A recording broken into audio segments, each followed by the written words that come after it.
Greetings! Welcome back to another beer review for 1001 beers you must try before you die. And today I have, I just tutted, there we go. I have a beer here that is from England. It is from a supermarket, another supermarket special, but this one I've never had it before. Apparently it's really good, but the name brings bad connotation. I'll explain that. So this was first brewed in the 1820s, but it came back into circulation about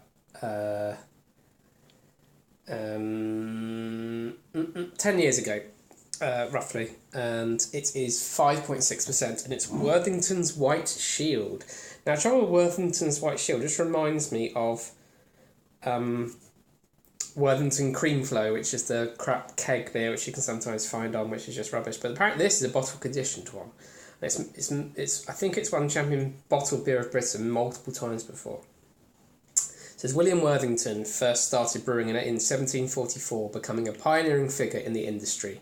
The secret to Worthington's success was the purity of Burton's water, helping to create superior beers desired by many. To this day, the William Worthington's Brewery continues to brew exceptional quality ales at the heart of British brewing, the National Brewery Centre, Burton-upon-Trent. White Shield is the longest surviving India Pale Ale and one of the UK's most heavily decorated ales, having won numerous Campaign for Real Ale awards. Okay, so let's look at the design. It's quite a classic design. They've gone for this kind of this sword and shield, which is their trademark. This is trademark there. It says closer to cask for a fuller flavour, so that means it's bottle conditioned. So I have to think about whether I want to pour all that out or not. There's a good story on it in the book, but I won't ruin it. I might hint about it in a bit, but let's crack this open. Nice shield emblem there on the bottle cap. Oh, good glugging sound. Like a good glug. Maybe that's the design, which I'll probably talk about in a minute. Right, it's a 500ml bottle, so I've got to be really careful with this, so it doesn't... Oh, I can smell it already, goodness me. It smells pretty strong. Okay, I'm going to leave the rest of that in the bottom. I think I just left. Yeah, there we go. I think I've done a good job there. Kind of nice. Let's talk about the taste notes. It's a stunning beer with bags of fruit, loads of spice, and a hint of freshly baked bread, some treacle, caramel, and toffee, all suspended in a fine balance with no one flavour overpowering the other. Wonderful, in particular with either Stilton or mature cheddar. I have no cheese. So it's like an amber colour. It's sort of a tight white head on there, with some larger bubbles, mostly small bubbles. Let's go for the smell. Loads of aroma there. It's got a hint of the Burton Snatch about it. If you don't know what that is, I'm not going to talk about it. Go watch one of my other videos or Google Burton Snatch. It's not naughty, although just be careful which sites you're on. But it's to do with the water, basically. Yeah, it smells quite hoppy. I don't know if it says here what hops it used. I don't know if it does. I think it's quite true to the original recipe.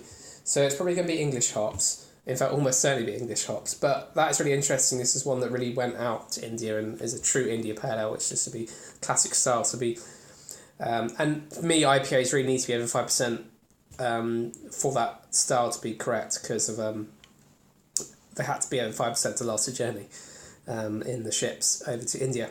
Right, so I'm hankering for a taste. Let's go for a taste. Cheers.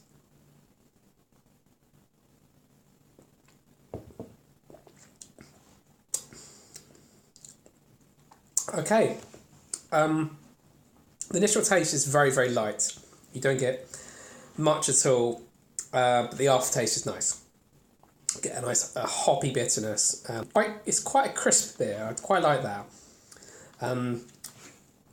Still lingering, the bitterness is lingering on my palate now in a pleasant way, I'd say.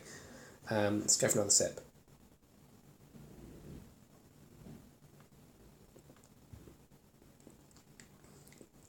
Okay, moved around my mouth a bit more now.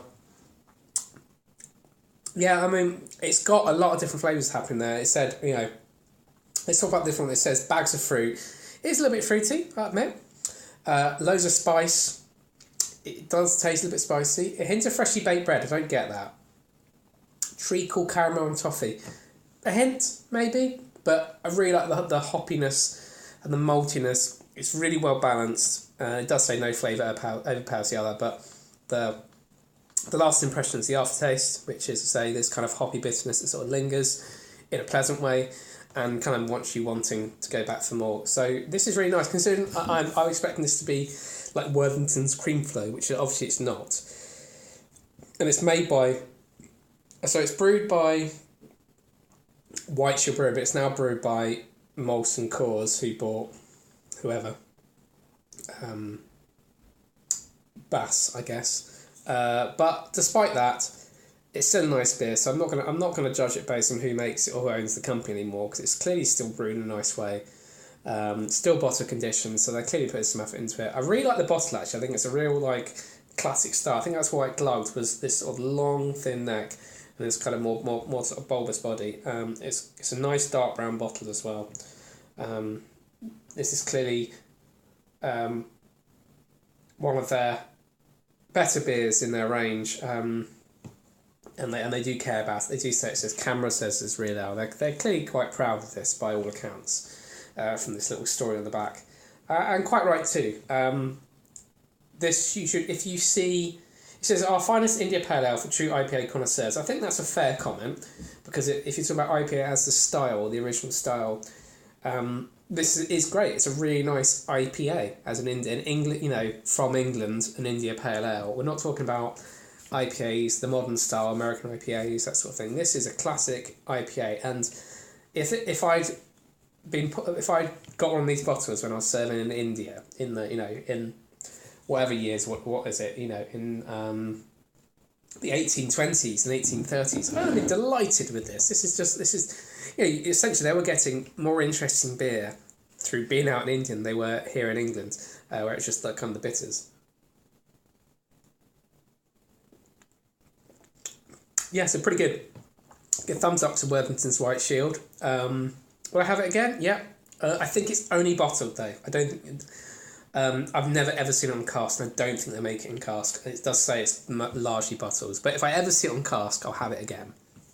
Or if I have to buy some beers at the shop, and this is one of the only ones I can recognise and think it's not recognise. They're the only ones out of a bad bunch. This is a good choice. You can often. I think I found this on.